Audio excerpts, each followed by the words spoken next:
Wrapping up our positional rankings, today we're going to be looking at the top 50 players in baseball. Not too much of an intro here, pretty simple concept, so let's get right into the rankings. At number 50, I have Wander Franco of the Tampa Bay Rays. I know what Franco has done up to this point in his career doesn't necessarily warrant top 50 consideration, but I am all in on him next year. Last year in only 83 games, he hit .277 to go along with 6 home runs and 8 stolen bases, so like I just said, those offensive numbers aren't there quite yet, but he's very advanced for his age. He's only 21 years old and he has a very good glove, and I think he's going to put it all together next year. At number 49, I have Carlos Rodon of the New York Yankees. Rodon last year in 178 innings posted a 2.88 ERA to go along with 237 strikeouts. He has really good stuff. He's one of the best strikeout pitchers in the game today, and I think he's going to be a very good number 2 alongside Garrett Cole. At number 48, I have Alek Manoah of the Toronto Blue Jays. Manoah was dominant last year as in 197 innings he posted a 2.24 ERA to go along with 180 strikeouts. He's heading into his age 25 season, so I have a lot of reason to believe that he's going to continue to pitch like an ace and one of the best pitchers in the American League. At number 47, I have Manoah's teammate in Bo Bichette. Bichette is one of the best offensive shortstops in baseball. He has 30 home run, 30 stolen base potential, but he does have a lot of work to do defensively. But even with the bad defense, he's one of the best shortstops in baseball, and if he improves even slightly on his defense, he's going to be a really, really good player. At number 46, I have Andres Gimenez of the Cleveland Guardians. Gimenez broke out last year as in 146 games he hit .297 to go along with 17 home runs, 20 stolen bases, an .837 OPS, and 17 defensive runs saved. You could make a good argument that Gimenez was the best second baseman in baseball last year, and if he continues to play like this, he's going to continue to move his way up the rankings. At number 45, I have Cedric Mullins of the Baltimore Orioles. Mullins followed up his 30 home run, 30 stolen base campaign in 2021 by performing very well yet again in 2022, as in 156 games he put up 16 home runs to go along with 34 stolen bases. He's also an above average defender out there in the outfield, so all around I think this guy's a very good outfielder and a top 50 player in baseball today. At number 44, I have Max Fried of the Atlanta Braves. Fried nearly won a Cy Young Award last year as in 185 innings he posted a 2.48 ERA to go along with 170 strikeouts. He finished second in the National League Cy Young voting, and while he does get respect from the national media, I think the general baseball public still doesn't give him the respect he deserves. At number 43, I have Byron Buxton of the Minnesota Twins. Talent-wise, this guy is up there with the best of them, but he just can't seem to stay on the field. He has 40 home run potential, and he can also play Gold Glove defense in the outfield. The only thing getting in his way is, like I said, the injuries, but if he's fully healthy, he is a top 20 talent. At number 42, I have Dansby Swanson of the Chicago Cubs. Swanson last year had the best year of his career as he played in all 162 games in which he hit .277 to go along with 25 home runs, 18 stolen bases, and 8 defensive runs saved. He's not amazing at anything, but he's pretty good at everything, and that's all you're asking for in a shortstop. I think he's going to slot into the Cubs lineup and be one of their best players. At number 41, I have Corey Seager of the Texas Rangers. Seager had a pretty good first season in Texas as in 151 games he hit .245 to go along with 33 home runs and a .772 OPS. He doesn't stand out defensively, but he is one of the best offensive shortstops in the game today. He has 40 home run potential, which is something that you don't find very much these days in a shortstop. At number 40, I have Shane Bieber of the Cleveland Guardians. Bieber last year in 200 innings posted a 2.88 ERA to go along with 198 punchouts. As good as he was last year, he still really wasn't at his best, as in 2020 he ran away with a Cy Young Award, and I think he is going to bounce back in 2023. At number 39, I have Tommy Edman of the St. Louis Cardinals. Edman had a career year last year as in 153 games he hit .265 to go along with 13 home runs, 32 stolen bases, and 18 defensive runs saved. He's such a versatile player, he can play all around the diamond, and that is a huge asset for any team in baseball, so I think he is one of the best second basemen today, and I have him coming in at number 39. At number 38, I have Rafael Devers of the Boston Red Sox. Devers wasn't at his best last year as in 141 games he hit .295 to go along with 27 home runs and an .879 OPS. And the fact that those numbers aren't considered great for Devers shows just how high his offensive standards are. He's one of the best offensive players in baseball when he gets going, and I think he is going to bounce back next year. At number 37, I have Xander Bogaerts of the San Diego Padres. Bogaerts last year with the Red Sox played in 150 games in which he hit .307 to go along with 15 home runs and an .833 OPS. He's not going to put up MVP caliber numbers, but he is one of the most consistent shortstops in baseball, and to top it off, he was a great defender last year, so if he continues to play great defensively, he is all around one of the best shortstops in the game today. At number 36, I have Will Smith of the Los Angeles Dodgers. Smith is one of the top catchers in the game today, as last year in 137 games he hit 260 to go along with 24 home runs, and 807 OPS, and 7 defensive runs saved. He has 30 home run pop and can also provide you with Gold Glove defense behind the plate, so that's all you're looking for in a catcher and then some. At number 35, I have Michael Harris of the Atlanta Braves. Harris was ridiculously good last year as a rookie, as in 114 games he hit 297 to go along with 19 home runs and 20 stolen bases. He's also great defensively, and considering he's still only 21 years old, that gives me reason to believe that he's only going to get better as time goes on, and he may very well blossom into one of the best players in the game. At number 34, I have Harris's teammate Matt Olson. Olson, in his first year in Atlanta, played in all 162 games in which he hit 240 to go along with 34 home runs, and 802 OPS, and 6 defensive runs saved. He's going to give you Gold Glove defense at first base, all while providing you with 40 plus home run potential, and he's all around one of the best first basemen in baseball today. At number 33, I have Adley Rutschman of the Baltimore Orioles. I get it, I might be jumping on the bandwagon a bit early for someone who's only played in 113 games. But in those 113 games, he really showcased his talent. He has 30 home run potential, and he already is a Gold Glove caliber catcher behind the plate, so all around I think he is one of the best in baseball, and next year he's going to have a huge season. At number 32, I have Alex Bregman of the Houston Astros. Bregman last year in 155 games hit 259 to go along with 23 home runs and an 820 OPS. Throughout the second half of last year, he was one of the best players in all of baseball, and I think he's going to carry that momentum into 2023, and I could see him having an MVP caliber season. At number 31, I have Garrett Cole of the New York Yankees. Cole wasn't necessarily at his best last year, as in 201 innings he posted a 3.5 ERA to go along with 257 strikeouts. Even with an up and down season last year, we all know what Cole is capable of. He's still one of the best pitchers in all of baseball, and he may very well win his first Cy Young in the near future. At number 30, I have Justin Verlander of the New York Mets. Verlander won the AL Cy Young last year, pitching in 175 innings where he posted a 1.75 ERA. This guy just defies the odds. He continues to get better with age, and he is going to be 40 next year, so I do think the numbers are going to take a slight dip, but I still think he is going to be one of the league's best. At number 29, I have Verlander's teammate in Max Scherzer. Scherzer, similar to Verlander, seems to get better with age, as last year in 145 innings he posted a 2.29 ERA to go along with 173 strikeouts. He's heading into his age 38 season, so similar to Verlander, his numbers may take a slight dip, but I think he is also going to be one of the best pitchers in the league yet again. At number 28, I have Pete Alonso of the New York Mets. Alonso was at his best last year, as in 160 games he hit 271 to go along with 40 home runs and an 869 OPS. He is one of the few players in baseball today that I think has 60 home run potential. I mean, he hit 50 plus as a rookie, so the sky is the limit for Alonso.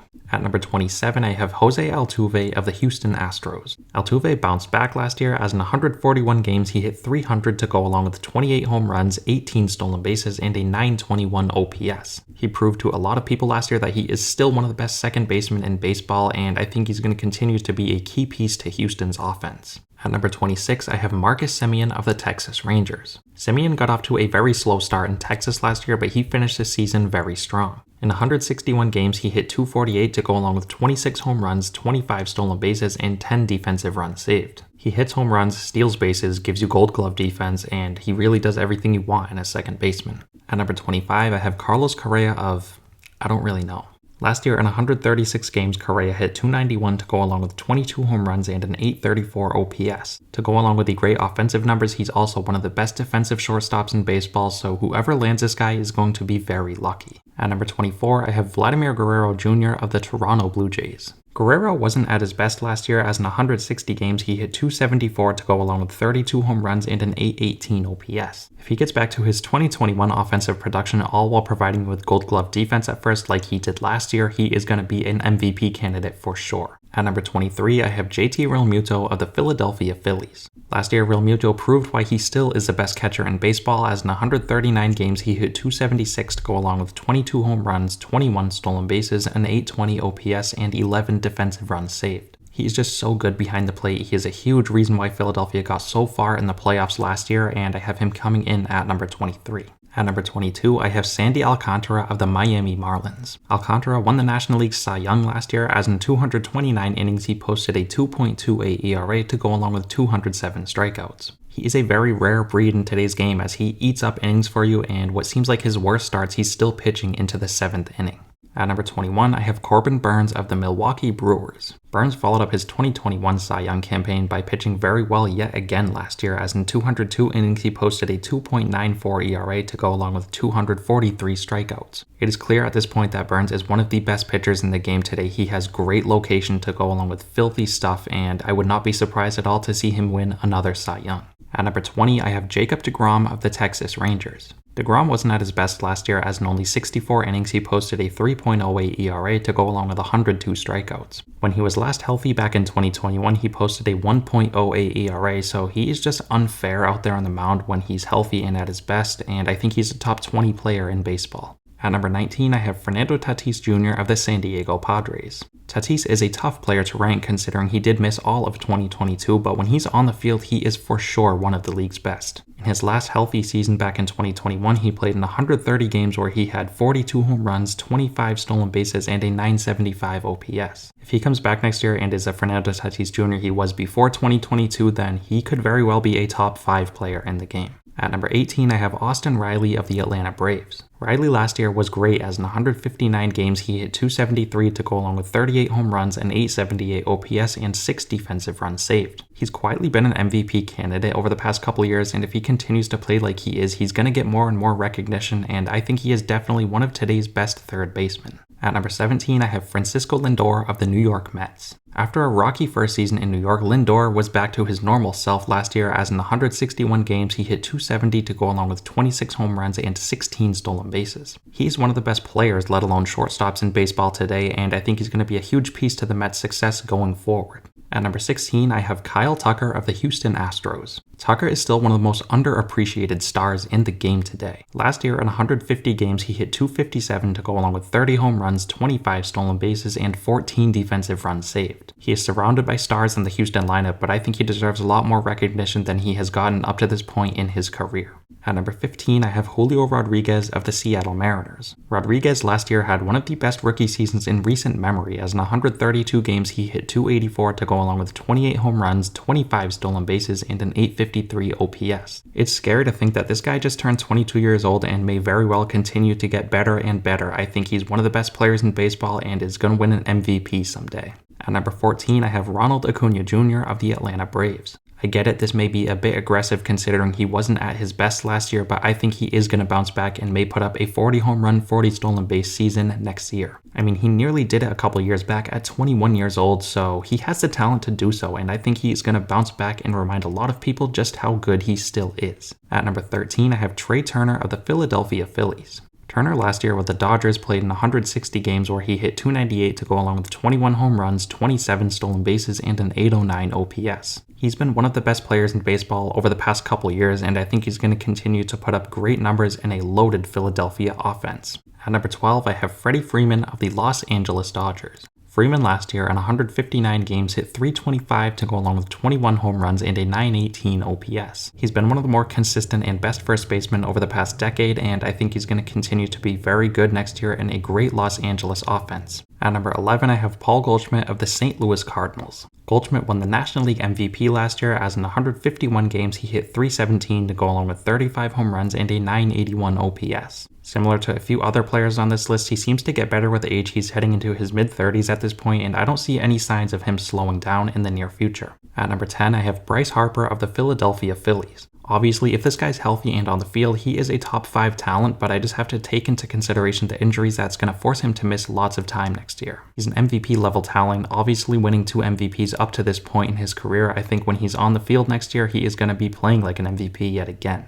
At number 9, I have Yordan Alvarez of the Houston Astros. Alvarez last year in 135 games hit 306 to go along with 37 home runs and a 1019 OPS. If we're looking at pure offense, this guy may be the best in baseball. He is a ridiculous talent, and I think if all goes well and he stays healthy next year, he's one of the few players that has 60 home run potential, along with Pete Alonso and another player we're going to talk about here in a minute. At number 8, I have Jose Ramirez of the Cleveland Guardians. Ramirez yet again put up MVP caliber numbers last year, as in 157 games he hit 280 to go along with 29 home runs, 20 stolen bases, and an 869 OPS. He's also taken huge strides on the defensive side of things. He went from being a not-so-great third baseman to an above-average defender, so I think he deserves a lot of credit for that, and I think he is one of the best players in the game today. At number 7, I have Manny Machado of the San Diego Padres. Machado last year was clearly the best Padre, as in 150 games he hit .298 to go along with 32 home runs and an .898 OPS. He also gives you Gold Glove defense over at the hot corner, and he is the definition of a superstar third baseman.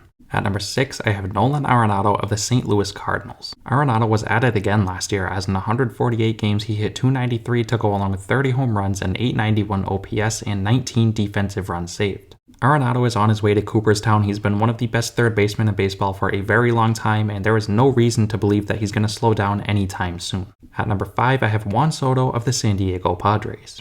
Soto had a down year last season, as in 153 games he hit .242 to go along with 27 home runs and an .853 OPS. But he is such a smart and advanced hitter at such a young age, and I think he's going to bounce back next year and remind everyone why he's still a top 5 player in baseball. At number 4, I have Mookie Betts of the Los Angeles Dodgers. Betts was again one of the best players in baseball last year, as in 142 games he hit 35 home runs to go along with an .873 OPS and 15 defensive runs saved. He's the definition of a superstar. He does everything you want, and he is all around one of the best players in the game today. At number 3, I have Aaron Judge of the New York Yankees. Judge put up a historic season last year, as in 157 games he hit 62 home runs to go along with 131 runs driven in and an 1111 OPS. He is also one of the best defensive right fielders in baseball, so this guy is just on another level. I think he is easily a top 3 player in baseball today. At number 2, I have Mike Trout of the Los Angeles Angels. Trout only played in 119 games last year, but he still put up ridiculous numbers, as he had 40 home runs to go along with a .999 OPS. He is a first ballot Hall of Famer. He's one of the best players of all time, and even in his early 30s, he's still not slowing down. He may not steal as many bases or be as athletic as he once was, but he's still finding ways to put up MVP caliber numbers. And finally, at number 1, I have Shohei Ohtani of the Los Angeles Angels. Ohtani last year hit like an MVP and pitched like a Cy Young, as at the plate in 157 games he hit 34 home runs to go along with an .875 OPS, and on the mound in 166 innings he had a 2.33 ERA to go along with 219 strikeouts. This guy is doing things we have never seen before. It is just amazing to watch, and he is far and away today's best player. Real quick before we wrap the video up, a few honorable mentions are Luis Robert, Jeff McNeil, Stephen Kwan, Jeremy Pena, and Brandon Woodruff. But anyways, that's going to wrap today's video up. Let me know what you guys think down below. As always, I want to thank you guys again so much for watching, and I'll see you next time.